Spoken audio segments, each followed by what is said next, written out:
this the reading room? Yes, I'm Saad Mansour. And I'm Travis Howard. This is Reading Room Talk. Thank you for pressing play. Welcome. Thank y'all. Thank y'all for tuning in Again, we have a special one. We got the number one Mamo Shata, Dr. Jason McKellop. How are you today? Wagwan. I don't know if I deserve those accolades. Thank you so much for that kind, warm introduction, literally and figuratively. Oh man, we appreciate you making the time, man. We appreciate it. Definitely, man. So tell us, man. You're a superstar, but you went to medical school, and you got to tell us, what was your toughest class or rotation in medical school? Ooh, man, so many to choose from. I think at the very top would be a specific surgery rotation. Not uncommon answer. Right. Oh, is it right? Yeah, this one in particular was interesting. It was non-trauma emergency surgery. And okay. I'm not exactly sure how I ended up on this rotation because it doesn't seem terribly appealing, prospectively or retrospectively. Yeah. It was an interesting rotation nonetheless, because it actually showed me that there was something worse than overnight call, and I can imagine there being like a worse predicament than the Q3 call that we sometimes endured. And yeah. Oh, that's interesting. But interestingly, this rotation had no call at all. And on the surface, I thought that would have been a good thing. Except every day or night, I should say, on this rotation, I got home after 2 a.m. I mean, that's terrible. What? Tying up the previous day. Terrible. That's not good. Only to pre-round at 5 a.m. and this continued for an entire month. Yeah. So was this like the university, at the main university? It was like an outpatient, like no, what was it? Like a hospital? This is the main university, and I'm still processing what it means to be non-trauma emergency. Basically, what it boils down to is any emergent circumstance that one doesn't involve trauma, obviously from the title, but it's mostly acute bowel. So something that either rolls in the ED, like an appy or something like that, or one of the chronic patients in the ICU that they're worried about bowel obstruction, and then we would run into the ORs and run patients' bowels looking for obstructed loops of bowel, and that's what the rotation was. And that's a great point. That's actually great, because I remember during radiology residency, you'd be reading these like CT small bowel obstructions at like 3 a.m. and someone is waiting on the read, and someone's doing it, like looking to see what's going on. So man, that makes sense, man. And like there's nothing worse than like waking up, going to your rotation, and like not knowing when you're coming home that night. Like that's just terrible feeling. So 2 a.m. I mean, you were at home for what, 3 hours, if that, every night. That's horrible. That's exactly. Not good. It was incredible, and like I'm still wrapping my mind around it to this day, like how I survived that.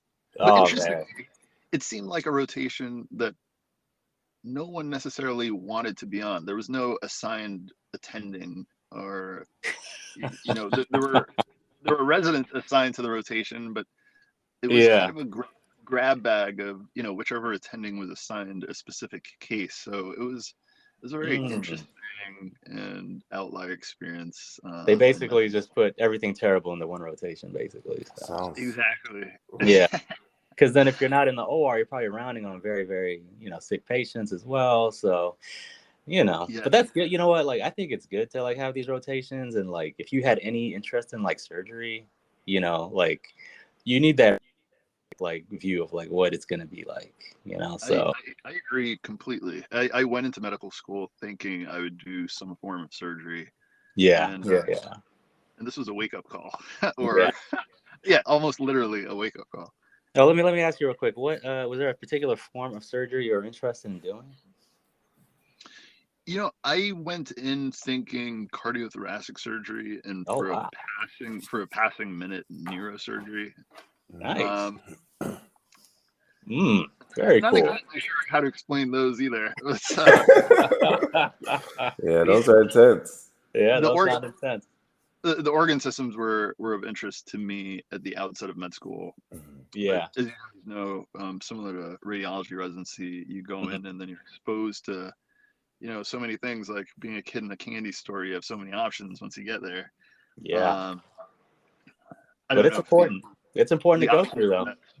Yeah, exactly. You gotta go through it, because what you feel and think you're gonna do before is not the same when you're going through it and making a decision. So it's so true, man. Exposure is most. Yeah. Most So you can get is the better off you'll be. Oh, it's so important, and it's important for people to know, to not have shame and not choosing these things. If you need to switch what you're interested in, it's okay. That's You right. you kind of gotta fall into whatever your lane's gonna be, because otherwise you'll choose something based on not what you want, and then you'll be unhappy in medicine, which is not good. So absolutely. I love it, man. So take us back. So where are you from? Where did you grow up? And how'd you get interested in sciences and medicine? Oh man! So as you alluded to in the intro, I was born in I was born in Jamaica, and yeah, man. So I was born in Jamaica, and I was born in Montego Bay, but I grew up in a kind of small rural town, or more rural town, Lucy, which is on the west end of the island. If you're going to Negril, you'll drive through the town that I grew up in. Very cool. Okay. Yeah, it's a busy place these days, so it's a little bit congested. So you probably stop because of traffic going through it. But that's where I grew up, and it's where some of my most formative experiences happened as a child. And then subsequent to that, moved to Miami, Florida. And then I spent elementary through high school in Miami, Florida, and then started bouncing around the map for undergrad and med school training. But to your question, what got me interested in medicine? I actually started out not terribly interested in medicine at all. I actually wanted to become an airline pilot. I was interested in aviation. Very cool. Yeah, passing interest in aeronautical engineering. Nice. And very interesting turn of events that brought me to this point in my life. But when I was in high school, when I was in high school, my grandfather was suffering from prostate cancer, and his case was one of the uncommon cases that progress to metastatic disease, and we actually brought him up from Jamaica, and I felt incredibly tied to his case and his care. I was very hands-on with at that point he had lost mobility below his waist because of metastases to his spine. Oh wow. Wow. Yeah, so I was actually involved in taking care of him, cleaning, rotating, and transporting him to his radiation therapy treatments. So I just gotten my license at that time, so I was kind of lifting and transporting him by car to some of his treatments. We brought him up, like I mentioned, from Jamaica to Miami at the time for these treatments, and it was a real exercise in frustration, labor of love, and all of that tied into this entire experience for me. Absolutely. And, like it was a very frustrating experience, because try as we might, it was obvious that we weren't going to turn the tides on this condition, and he ultimately passed from it. And this was around my sophomore or junior year of high school, and it was around the time that we're applying to schools as well. And like I'd mentioned, I was interested in aeronautical engineering at that time. You know, my parents had encouraged me to get a degree in something as opposed to going straight to flight school. So I thought, well, you know, I'll Wow. study aeronautical engineering and then like go train to be a pilot afterwards with my degree in hand. So I was interested in, you know, those programs, and, you know, the school that I was admitted to first was MIT, actually. Wow. So That's a major accomplishment. Absolutely. yeah, that's what I thought. At the time, I thought MIT was in Michigan, so I had no idea what school this was, you know, where it was. Oh my But gosh.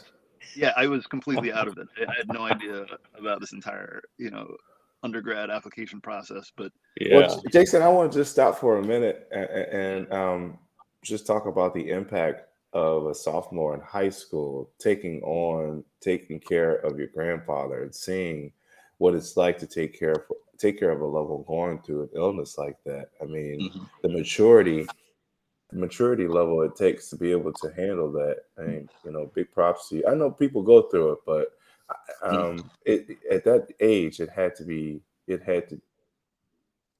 in your life. I can hear it. And then, you know, I want to know what school you're going to, what high school you're going to, where, you know, you're getting accepted into MIT, and what that high school was like. This is a high school in Lucy, correct? Yep. no, this is in Miami, Florida at the time. Oh, actually. okay, Miami. Okay, I gotcha. Wow. You had come over from Jamaica to Miami. At what age would you say? I was 7 at the time. Oh, okay, gotcha. Okay, so elementary, yeah, that's awesome, man. Yeah, That's big. I think like some people, you know, like that's kind of a traumatic event to like have that happen during high school, and right. you know, it can kind of affect people in a negative way, but you can grow from it. So it sounds it kind of like in a way that you Bingo. probably didn't think you'd grow. Absolutely. Yeah, absolutely. Those kind of end of life experiences, you know, it makes things real, for lack of a better word. Like you don't have the luxury of hiding from it or putting it, you know, at the back of your mind. It's present, and it's something that you are forced to be present with. Yeah. And you know, a lot of contemplation, a lot of, you know, I remember standing at his bedside, you know, trying to instill some hope, you know, like when we took visits back to Jamaica, you know, he was driving us around and, you know, taking us to the beach and all this stuff. And I remember conversations with him, just, you know, saying that, you know, encouraging him that that's going to happen again. You know, when he gets back, he's going to drive us, you know, like he did. And, you know, just trying to be encouraging and, you know, give some sense of hope. So yes, it was incredibly formative. It was a very real experience, and one that made me contemplate my own existence and my own future. And it's what ultimately shaped my career path, you know, towards Absolutely, medicine, specifically towards a disease process that, you know, that he dealt with. Full circle, exactly. Yeah. So you got into Miami Institute of Technology, right? And then what other schools did you get into? Just down the street from my high school. So what other schools are you considering? Yeah. So what ended up happening? Yeah, so I kind of felt the groundswell of support and admiration for, you know, this early admission to MIT, and you know, that's kind of where I had, you know, my mind and heart set on to pursue some type of engineering, specifically aeronautical engineering, something related to aeronautics. And I'd applied to, I want to say 6 or 7 other schools out of state at the time, and this was at the encouragement of my college guidance counselor. You know, like I alluded to before, I was completely naive about this entire process. You know, I knew my cohort were going through it, and, you know, this is like a big deal experience. But, you know, maybe fortunately for me, like I hadn't invested too much thought into it until the time actually came. You know, maybe it's my No, that's a blessing. That's a blessing, because being able to focus on the process is super important. Because then, the results will happen if you just focus so much on the process of getting the grades, make sure your application is good, and it'll happen for you. So that's awesome. Yeah. So I applied. As it turns out, I applied to a number of Ivy League schools based on the encouragement of my college counselor, and I ended up getting into all of them except the ones I didn't submit the last minute essays for. Very cool. I believe Yale at the time had like some additional essays off of a common application that I was either too late to submit them, so I can't remember if I completed the application. But I got into a number of schools, and one of them was Harvard. And I remember the reaction on my parents' face when I got that acceptance. And as soon as I saw the reaction, there wasn't anywhere else that I could feasibly go. Oh, wow. So I went to Harvard undergrad. Awesome. And that kind of changed my direction as well. Like I still had the opportunity to you could do anything. The world's your oyster at that point. I could pursue a degree exactly in engineering as well, because they are allied with MIT, so you could do a joint degree. But at that time, like I said, my gears were already shifting towards medicine and a pre-med track. So I ended up going to Harvard and pursuing a degree in biology with a focus on being a pre-med. Awesome. That's awesome. So let's take us back real quick. So why did your parents originally leave Jamaica? Like, was it like for education for their kids, or was it like a different reason that kind of? That was a part of it, but there was an acute event in 1988. Hurricane Gilbert struck the island at the end of that year, and it devastated the island. The roof flew off of our house. Oh, wow. During the storm. And talking about being in a bunker, we were in like the one room in the house that was like covered by just a concrete. It just happened to be adjoining the carport, and there was concrete overlying the room, so there wasn't like roofing material. So that was the one room that survived. And we were hunkered down in this room, and like peering out the window and watching other homes just be devastated. Disappeared. Yeah, that's wow. That's out of control. That's crazy. It was apocalyptic. Yeah, for sure. Absolutely. That's very scary. I think my parents, as a lot of Jamaicans at the time, felt like the island was going to struggle to recover from this because it was devastating. And we left the island shortly thereafter. I believe the storm was in October, and we left either by January or February of the following year. Yeah. So yeah. Just around when I was turning 7, we left. And so they'd always, similar to a lot of immigrant parents, I think they always had at the back of their minds, the educational opportunities for their kids. So that was also a motivating factor, but the acute motivating factor was that storm.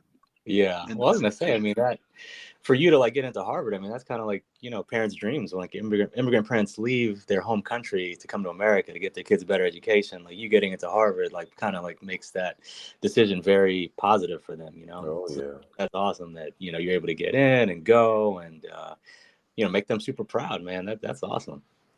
Well, yeah, thank you for that. And I think, and I hope they are proud of it. I would say my parents definitely had expectations of all of us to, myself and my siblings to produce, academically. There weren't necessarily hard driving parents that, were overbearing by any stretch, but the expectation was there. And that was a motivating factor for me. I was going to ask you, what do you owe your academic achievements? What do you owe them to? Like, how'd you get there? I wouldn't say it's any innate talent or gift that I have. I think it's quite the opposite, actually. I think I was fortunate to grow up in an environment that was conducive to it. Like my parents, first of all, set the expectation level, and that was something that, I put on myself to meet or exceed those expectations. And then when I did perform, right, like there's some positive feedback there, right? Like they weren't overly celebratory, right? Like I didn't get any gifts or anything for good grades, but the rare occasion that like it put a smile on my parents' face, like that was a motivating factor. The gift in itself. Yeah, exactly. That's great. So I think I was fortunate to be raised in an environment that espoused academic success, but also fostered it, and it made it possible for me. So that's what I was. Yeah, it sounds like you had like a degree of autonomy that like you were able to like go out there and like kind of perform, and you felt like you knew what to do at an early age. So you're self-motivator awesome. For sure. What did your parents do? Oh, so my dad, he worked with the airlines, actually. So he started out with Eastern Airlines and then migrated to American Airlines. He worked on the ground in customer service, and my mom was a nurse. Okay. And still is a nurse to this day, actually. Wow. Very cool. Yeah. Wow. So you had health and airplane in your future, either way. That's right. I had two choices. Very cool. Very cool. So tell us about Harvard. We like to ask, was it easy? I wouldn't categorize it especially as a pre-med. Yeah, well, let me preface that, me and Travis both went to Ohio State, so we sure did. It's not Harvard. It's a little different. Sure it has, its equivalent challenges for you guys to get to med school. I'm sure you faced similar challenges. So Harvard, it was an incredible, awe-inspiring experience. And primarily, and the thing that like hits you almost immediately is how impressive the students are when you get there. Like they all have some type of incredible story, to the point that I felt like I was the outlier, right? Like I didn't have like a massive, I didn't liberate slaves in a war-torn country or something like that. Like I just went to school. And to your question earlier, Travis, I went to a public high school. My graduating class was 660 people. Oh wow! So it was a large Dade County, public high school. Very cool. Yeah. I wouldn't say it was resource rich by any stretch, but yeah, it too also fostered in its own way academic achievement. So yes, it was a conducive environment of itself to have some measure of academic success. But back to undergrad, when I got there was some very impressive people there, just brilliant minds, to the point that like I sometimes or oftentimes felt inadequate, right? Like I didn't feel like I met the bar. Like I often questioned why and how I was even there. Yeah, I'm sure, but just to think about the struggle your parents had, and then their parents and their parents, and how you were able to climb and get there. I mean, your story in from a historical reference is amazing in itself. But here you are in this institution, and I don't know that a lot of us even think about that when we're or maybe we think about it and we think, how did I get here? Yeah. Exactly. It's a classic like imposter syndrome. You're there, you feel like you don't belong, but you do belong, and you're there, and you're like in the classes with these people, and you're studying with them, and you're competing for like the grades. So you do belong to be there. Like that's something like that was earned. It wasn't luck. Like you didn't just fall into Harvard. No. Right. And I think there's a micro environment within every institution, specifically the pre-med environment, which makes it ultra competitive, right? Like I don't know other concentrations or majors at at Harvard or any other school necessarily has that, and you guys know this well. So I would imagine that experience, between any of the institutions would be remarkably different. But yeah, it felt like there was a step up in competition just based on being pre-med. Of course. That's it's weird. Like the medicine people, we're funny people, man. Like some people are just they're out of their minds. So you gotta kind of steer. You gotta steer clear. You got a way to like make it happen for yourself. So like, what did you do? Like, how did you like kind of get focused, and how did you stay like motivated to like stay pre-med at Harvard? I feel like most people probably start pre-med and then they kind of drop off. Yeah. As they told us, I think in a welcoming address by the president of the institution. I can't remember where we were told this, but they're like, out of every 3 people interested in medicine, like there's only one standing at the time of graduation, or I forget what the exact odds are, but the majority and that's at Harvard. That's crazy. Yeah. So the chips are stacked against us from the outset. I don't know what resolve or what got me through it. I think there were some discipline things instilled, from my parents, or I get at least some value in hard work. And the only thing that I responded to adversity with was more hard work. That was the only thing that I could see to remedy it, right? Like I'd have to find some way to overcome, this adversity by just working harder. And if it required staying up late at night to master a concept, or to finish a problem set, or to prepare for an exam, then that's what I'd have to do. Granted, in undergrad, there's a lot of distraction, right? Like you're going through your own social, personal development. So it's a lot going on. Yeah, you have to circumnavigate that too. And that was probably, the prominent, distraction, the social stuff outside of the classroom, right? Like, like that's true. Becoming an adult at that time, Oh yeah. So yeah, you're seeing a lot of things, but it sounds like you kind of came in mature. Like you kind of, you had the experience in high school, and like you kind of were self-disciplined. So like these are all like very important traits that some people don't have.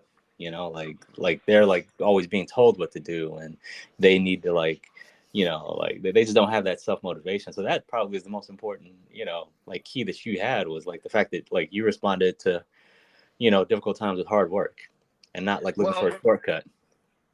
Well, I'm glad to hear that you observe that, but I certainly didn't feel that. In fact, even to this day, I feel like I have a sense of delayed maturity, and maybe it's related to medicine or the academic track that I've been on. But I feel like there is a certain degree of delayed maturity, delayed gratification with the super delayed. Yep. Arduous task of preparing for and training within medicine. Like you spend so much time in the books, in the libraries, just studying, that life can easily kind of pass you by. And by life, I mean, the other things that people would otherwise be doing, taking those steps, those necessary steps in adulting, that you don't do because you're busy in the books. So I've actually felt quite the opposite. I'm not saying you're mischaracterizing me by any stretch, but like I feel like there's still a lot more maturing that I need to do, just from like real life experiences. That's keeps you motivated. It does, man. It kind of speaks to balance, and making sure, even though you're on this journey, you're working your tail off to try and succeed, you got to think about other things in life, because that'll make you better in the end. Right. But I hear an awful lot of resolve. It's just this determination, this poise, this unrelenting work ethic. It's wonderful, man. I want to ask you, what was the most difficult thing you overcame, and how did you overcome it? That one's gosh, that's a tough one. And we haven't got to medical school yet, but like, No. I mean, we even true. talked about that, but yeah, I had to ask. I mean, if I had to wax philosophical about it, I would say the most challenging thing wouldn't be a very obvious thing, and it's not something that's unique to me necessarily, but it's a perception thing, and it's an implicit thing. It's one that, you know, I'd say people of color of all stripes face, you know, in any, you know, professional academic environment that they're in, is that you're not really expected to do something, and you know, that kind of implicit bias that exists, you know, that's kind of within the fabric of this country, and it's an inescapable one. And you know, this is probably a podcast for a different time to discuss this in full detail, but that kind of ubiquitous and omnipresent challenge that one faces when they walk into a patient's room and they're met with, you know, a stare that, you know, oh, you're not supposed to be here, you're not, you know, you're not the doctor, you're not my doctor. You know, that continues to this day, right? But you face it all along the way. And you know, Saad had mentioned imposter syndrome. That would be kind of a cumulative challenge that I think was diffusely present throughout the entire process, and cumulatively would be the biggest challenge that's not unique to me, but a lot of people in our position. So I would say that's one that not only I face, but a lot of us, if not all of us, face. You know, For sure, man. And it doesn't go away. It's something that we face every day, and but you know, on the flip side of that, I will tell you, you know, I had an experience just on this past Friday, where I walked into a bay to get consent from a patient, and they looked at me and they looked at me and they looked at me and they turned their head and they said, "Well, you know what? I have to be honored. I'm honored because I have never had an African American male physician," and I thought, now that is why I do it. You know, that is why I push. That's why we push. Exactly. But you know, you get the looks at, and it's not always who you think it's going to be. They look at you like, really? Are you sure? You know, and you have to deal with the skepticism that is just, sometimes you just, you know, you want to shake some people. But anyways, back to you. You know, that's fantastic. That's fantastic. You know, I tell my wife, who's also a physician, sometimes when I have to make decisions on my own personal care, like I sometimes seek out, you know, African American physicians, only because I know the challenges that like we've faced, and you know, that need to be twice as good as to, you know, get half as far. Exactly. So I know there's like there may be even a step up in quality, you know, based on the rigors that like we were alluding to. So yeah, that's awesome that you experienced that. That's true, man. That's so real. And it's kind of the reason we kind of do this too. Like, you know, like we know that the journey for us is different than the journey for other people. So, you know, we just want to make sure that we highlight like these things that are like happening, and people like probably feeling this like in undergrad and in high school. And, you know, you're not alone. Like if you're listening, like these are people who are like, you know, going through it, and like you're not alone going through it. You know, like we've all been through it. We're all continuing to go through it, but you can still do it. You can still make it happen. So for sure. And there's a huge need. Yeah. Absolutely. So tell us. So from Harvard, what did you do after that? So I actually, just continuing with this theme of, you know, interest in, you know, my grandfather's case, like in cancer specifically, I actually went to the NIH for a year. Shout out NIH. Love it. So yeah, I was in Bethesda, Maryland, at the surgery branch of the NCI in Bethesda, Maryland, for a year, doing doing research, and we're working on a cancer model in mice. And that was my first introduction to imaging, actually, because we were putting these little mice into a small bore of a 7 Tesla MRI magnet. And That's cool. yeah, it was really cool, actually. Yeah. I had no idea at the time that I'd pursue radiology as a career, but that was my first. Yeah, so that you was gotta keep the eyes open. So I keep your eyes open. Yep, exposure. Yeah. Very cool, very cool. And so from there, like, did you you're still interested in medicine? Did you apply to medical school at that point? No, I had not. So I was pre-med. I I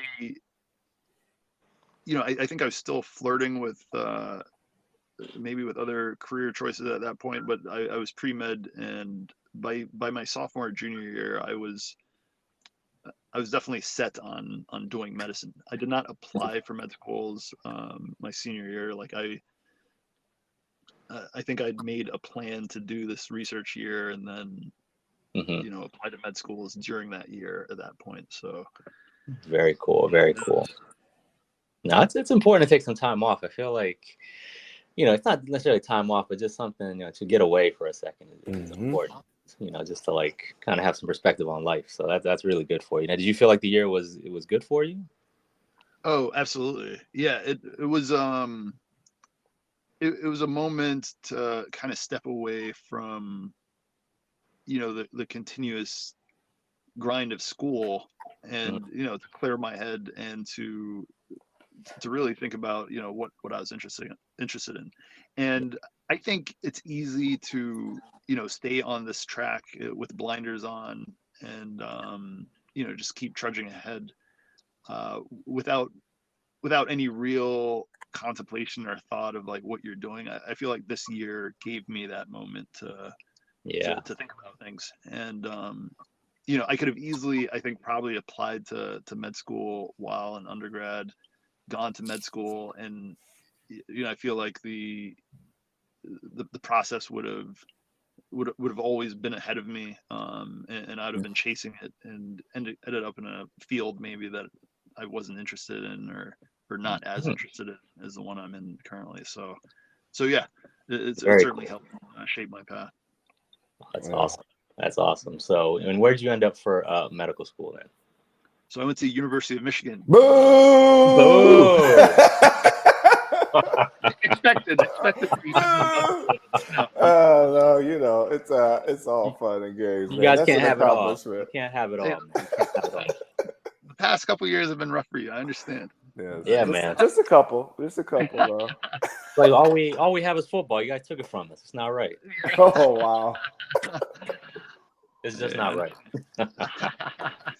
Very cool. So you said you kind of got introduced to radiology before medical school. Now, did that interest kind of continue during medical school, or how did I don't remember considering radiology even after that experience. I went to med school, and I think I was still thinking surgery.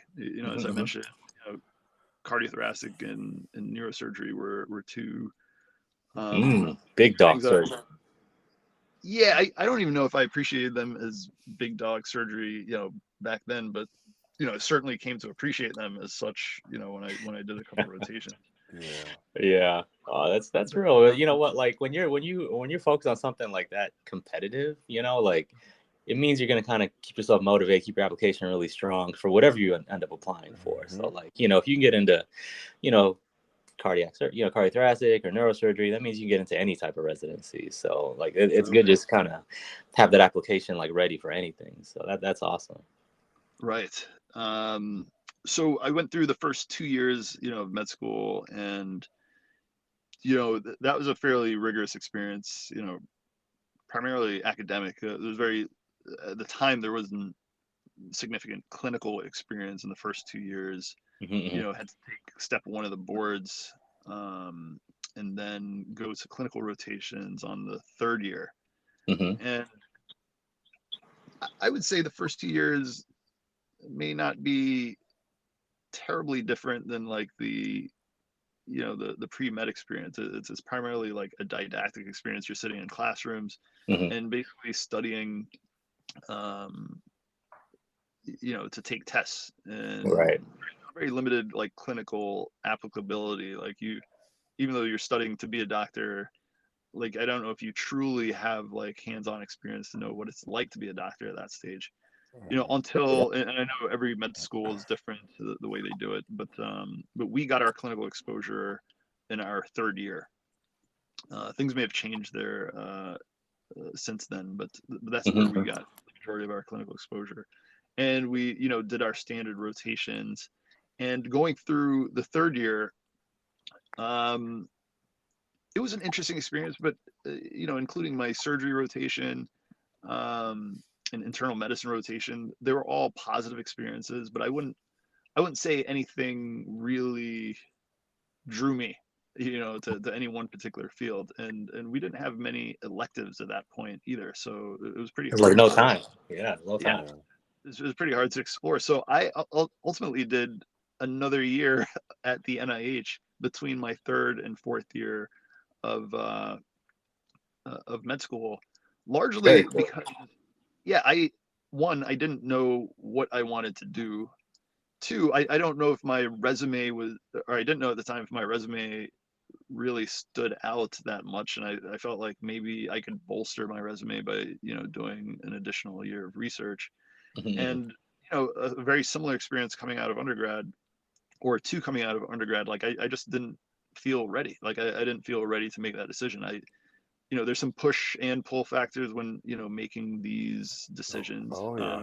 The push factors we rarely refer to even in the application process, right? Like no one wants to admit that they didn't like something because it has lifestyle consequences, or they just didn't like it. So we're kind of trained to speak about the positives, and there were certainly positives, but when I did the surgery rotation, it wasn't something that appealed to me necessarily. Like it didn't feel like a fit. So I wasn't terribly enthused about applying to surgical specialties for residency.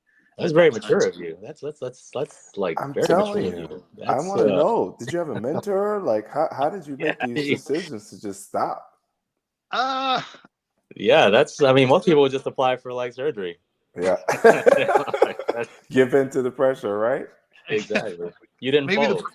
Maybe the push factors were that strong that I couldn't see myself doing it. Maybe I don't know. Maybe desperation. Maybe that's what it was. Like I was in a desperate moment, and I couldn't see myself moving forward with the limited data that I had from a third year experience. Yeah. So and that's that's mature to like know that like you went through third year and like still felt like you had limited data, because like that's very mature again of you to like recognize that. Well, I appreciate you guys, man. You guys make me feel good about my I never felt this way before this podcast, but thank you. It's true though. And how many people do we talk to would like literally be embarrassed if they didn't graduate with the folks that they started with, or if they felt pressure from the institution to finish? You're supposed to be here for 4 years and get out of here. You're not supposed to, take away and come back. So, the fact that you had that latitude and you took it and you didn't care what other people might have thought about it, I think it's great. I mean, I'm wondering if you had a mentor during this that really helped you. Yeah. I would say I had several mentors along the way. None of them formally such, right? Like there are attendings that I had that I don't know if they would encourage me to do something like what I did, but they certainly fit that role or that mold of being a mentor, because they shaped my ultimate outcome. So and with their mentorship, even though it wasn't in a formalized way, that certainly helped. That's great. Anybody you want to give a shout out to? Anybody in particular? Oh man. In no particular order of importance, there's an internal medicine doc named Tom Sisson at the University of Michigan. He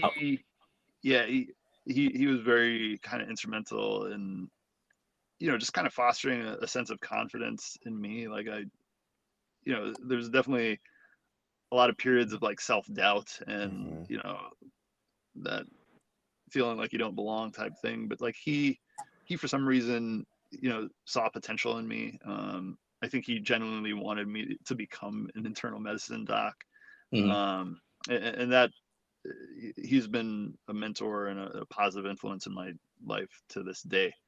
Awesome. There's just an incredible human being. There's a research mentor that I had between my first and second year of med school. His name's Kane Pryor. He's Shout out. actually an anesthesiologist at Cornell. He was also very, you know, I spent 6 weeks in his lab, and he was definitely instrumental in That's kind awesome. of motivating and guiding my path. Countless others. Peter Troike, he was one of my mentors in my first year at NIH. He's a radiologist himself, and I got a Shout shout for out. him. Definitely. Yeah, Oh man, like it takes a village. Yes, it yeah, does. yeah, It does. absolutely. It really does, man. So you're at NIH now, and like when does radiology start kind of popping up in your head, I guess?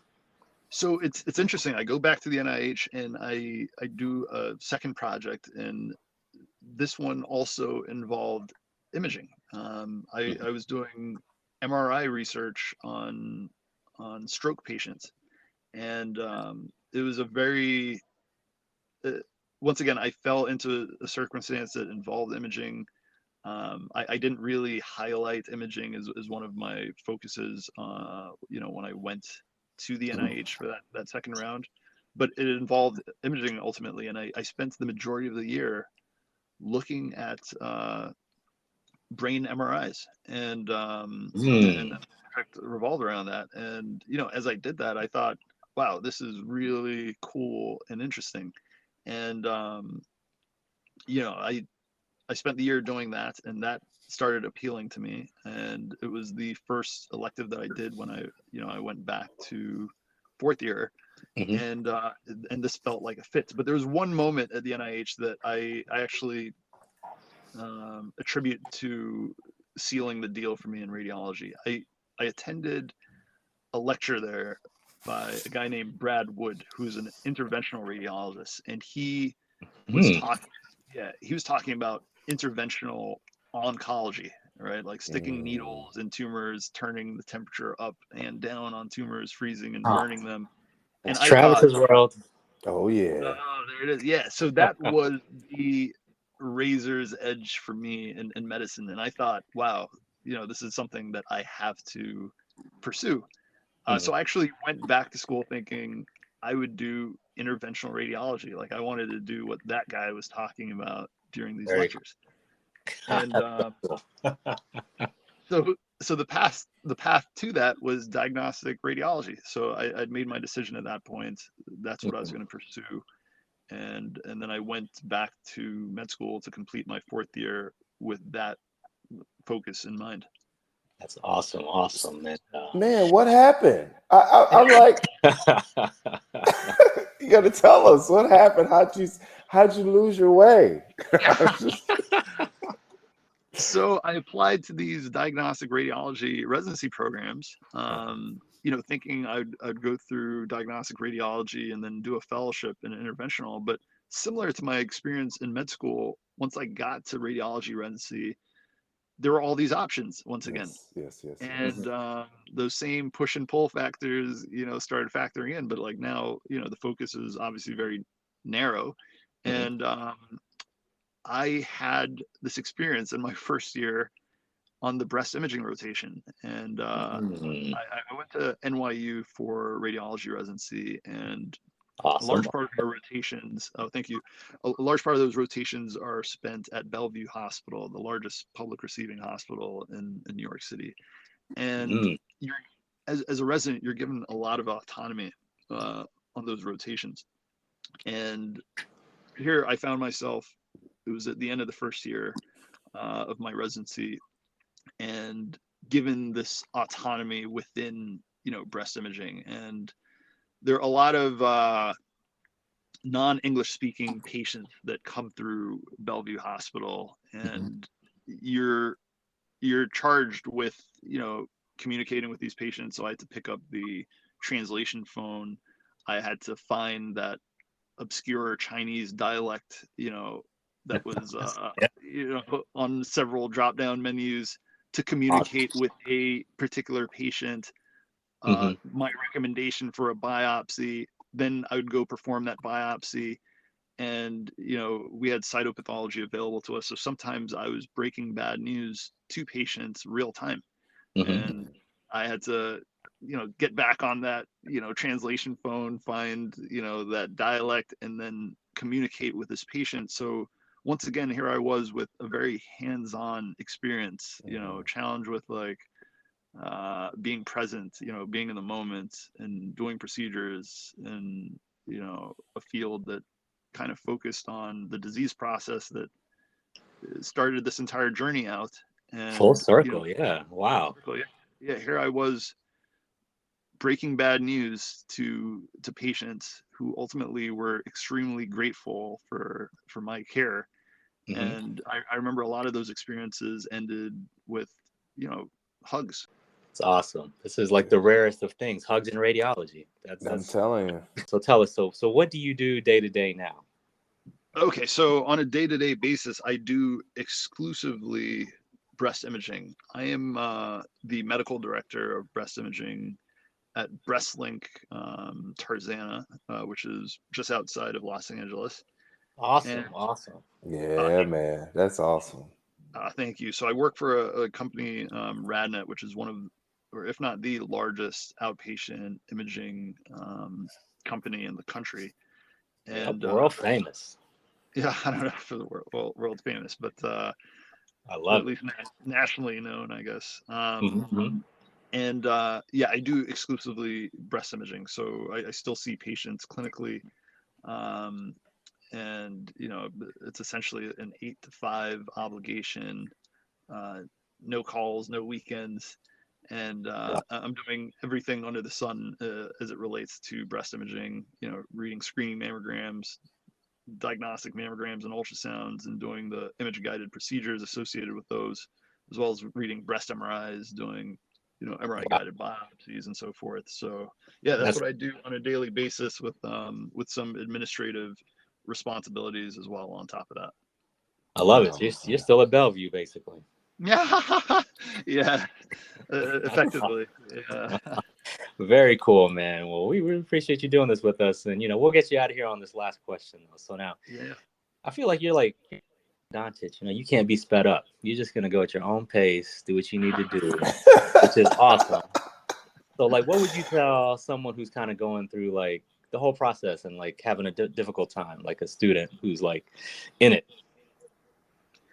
I mean, I would say, first and foremost, find out if this is something that they're truly interested and passionate about doing. I think the passion for doing something can be all the motivating force that you need to overcome some of the obstacles that are certainly going to be encountered along the way. So, if it requires one to step back, find one's motivation or passion in order to pursue it, I think that would be a critical step, in that process. Because if you lose that motivation and you lose that passion, the road is potentially way too arduous and too overwhelming to kind of overcome and to carry it out without said motivation. So well said.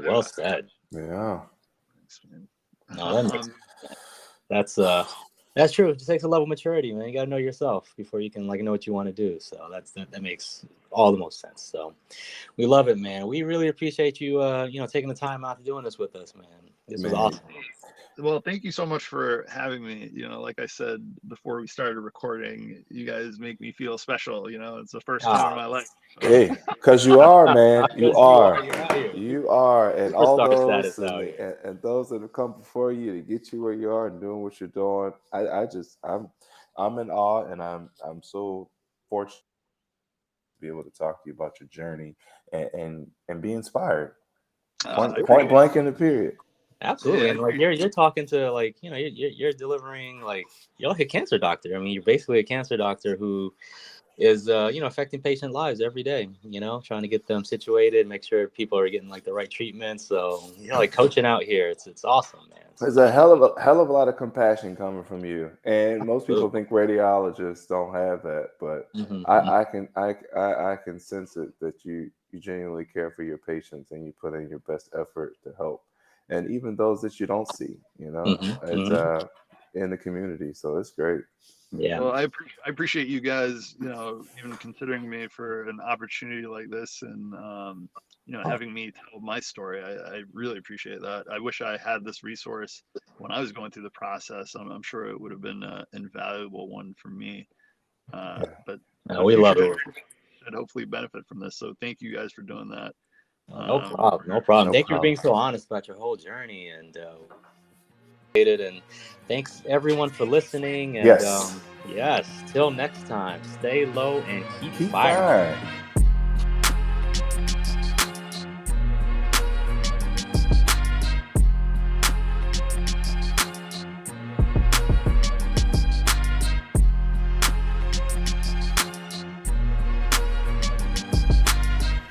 Please subscribe, rate, and review on iTunes or wherever you get your pods.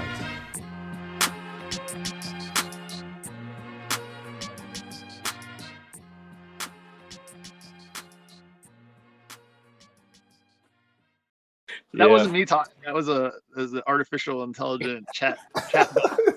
Right. Yeah, we're trying to get the algorithm so where we can just have like AI produce the whole podcast.